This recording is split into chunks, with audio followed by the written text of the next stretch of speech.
दिसंबर 1971 पाकिस्तान टूटने की कगार पर है। उनकी सेना बड़ी संख्या में आत्मसमर्पण कर रही है और इस सब के पीछे है एक ऐसा व्यक्ति जिसकी नज़र मजबूत थी और एक मज़ेदार आकर्षण के साथ उसका अडोल इरादा था, जिसने सोल्जर होने का असली मतलब बताया, जिसने सिर्फ युद्ध ही नहीं जीता, उसने इतिहास भी बदल दिया।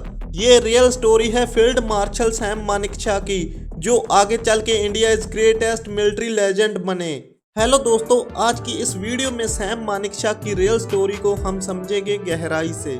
सैम बहादुर का पूरा नाम है सैम हरमस जी फ्रेम जी जमशेद जी मानेकशॉ, जो 3 अप्रैल 1914 को पंजाब के अमृतसर में पारसी माता पिता के घर जन्मे थे। सैम बहादुर को नहीं पता था कि वह एक दिन महान लेजेंड बनेंगे। फिर भी उनकी यात्रा आसान नहीं थी। अपने पिता की इच्छा के विरुद्ध जाकर जो चाहते थे कि सैम डॉक्टर बने, क्योंकि उसके पिता खुद भी एक डॉक्टर थे। बट यंग सैम ने सेना में जाने का लक्ष्य बनाया, क्योंकि सैम दूसरे बच्चों की तरह नहीं था, जहां पर ज़्यादातर बच्चे डॉक्टर या इंजीनियर बनने का सपना देखते थे। वहीं पर सैम का सपना था सेना में भर्ती होना। इसके बाद 1932 में सैम मानेकशॉ भारतीय सेना अकेडमी देहरादून के पहले बैच में शामिल हुए। उनके तेज दिमाग और निडर रवैये ने उन्हें जल्दी ही एक अलग पहचान दिलाई। किसी को नहीं पता था कि ये यंग कैडेट, या कह सकते हैं मिलिट्री स्टूडेंट, एक दिन भारत की सबसे बड़ी सेना की जीत का निर्माता बनेगा। फिर उसके बाद सैम को पहली बार असली युद्ध का अनुभव वर्ल्ड वार 2 के दौरान हुआ, जब वह बर्मा में तैनात थे, जहां ब्रिटिश भारतीय सेना जापानियों के खिलाफ लड़ रही थी। यहीं पर सैम की बहादुरी और लीडरशिप स्किल की परीक्षा हुई।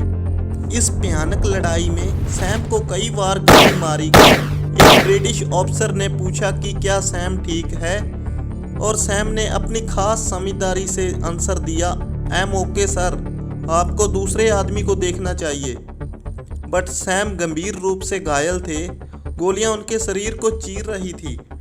डॉक्टरों ने उन्हें छोड़ दिया, लेकिन सैम ने मरने से इनकार कर दिया।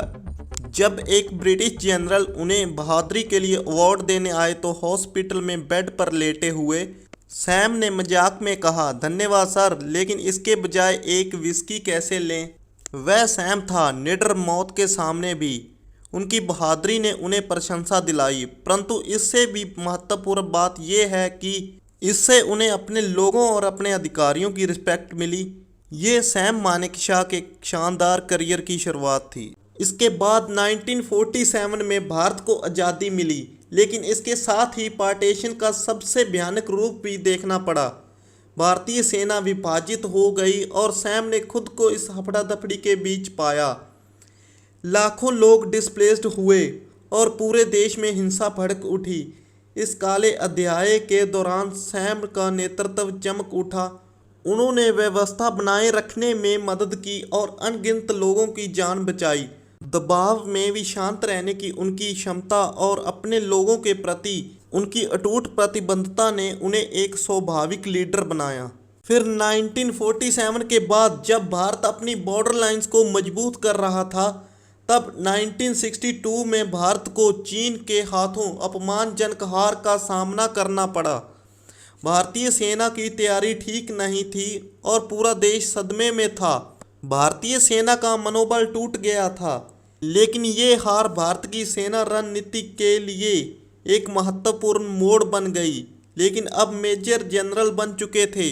सैम मानेकशॉ ने खामियों को पहचाना, खराब योजना, राजनीतिक इंटरफेरेंस, उन्हें युद्ध में जल्दबाजी ना करने की चेतावनी दी, लेकिन किसी ने उनकी बात नहीं सुनी। सैम मानेकशॉ ने, जो उस समय मेजर जनरल थे, उन चंद लोगों में से एक थे जिन्होंने मॉडर्नाइजेशन एंड बेटर ट्रेनिंग की मांग की थी। उनकी अंतर्दृष्टि बाद में भारत के सेना भविष्य को आकार देने में महत्वपूर्ण साबित हुई। इसके 3 साल बाद 1965 में भारत और पाकिस्तान के बीच फिर से युद्ध हुआ।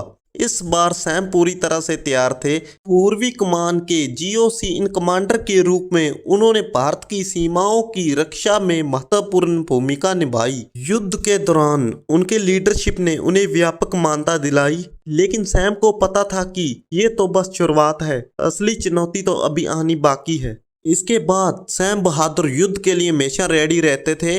1971 ईस्ट बंगाल में पाकिस्तान के जीनोसाइड के द्वारा 10 मिलियन शरणार्थियों को भारत में आने पर मजबूर कर दिया। यहाँ पर जीनोसाइड का मीनिंग है नस्लकुशी करना। ये सुनकर इंदिरा गांधी एक्शन लेना चाहती थी। उन्होंने सैम से पूछा, जो अब सेना स्टाफ के चीफ बन चुके थे, क्या हम युद्ध जीत सकते हैं? सैम का जवाब था, मुझे समय दो और हम युद्ध जीत जाएंगे। और उन्होंने जीत हासिल की, वो भी सिर्फ 13 दिनों में। सैम की ब्रिलियंट स्ट्रेटजी और भारतीय सैनिकों की बहादुरी के साथ ने पाकिस्तान को कुचल दिया। उस दिन 93,000 पाकिस्तानी सैनिकों ने सरेंडर किया।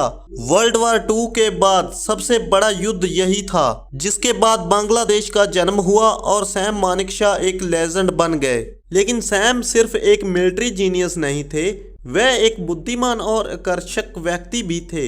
जब उससे पूछा गया कि क्या वह युद्ध के बाद पाकिस्तान को संभालेंगे, तो उन्होंने हंसते हुए कहा, मैं ऐसे देश को नहीं संभालना चाहता जो अपने जन्म से ही हार रहा है। सैम मानेकशॉ के सैनिक उन्हें बहुत पसंद करते थे, राजनेता उनकी रिस्पेक्ट करते थे और यहाँ तक कि उनके दुश्मन भी उनकी प्रशंसा करते थे।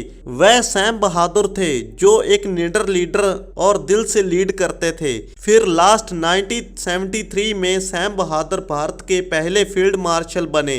ये इतना प्रेस्टिजियस रैंक है कि अब तक केवल 2 ही इस रैंक पर पहुंचे हैं। लेकिन मेडल्स एंड टाइटल से परे उनकी असली विरासत सैनिकों के प्रति उनका प्यार था। उन्होंने एक बार कहा था, ऑफिसर सबसे आखिर में खा सकते हैं, लेकिन सोल्जर सबसे पहले आते हैं। इसके बाद 27 जून 2008 को लेजेंड सैम बहादुर ने अपनी अंतिम सलामी ली, लेकिन उनके सबक, साहस, ईमानदारी और लीडरशिप आज भी जीवित है।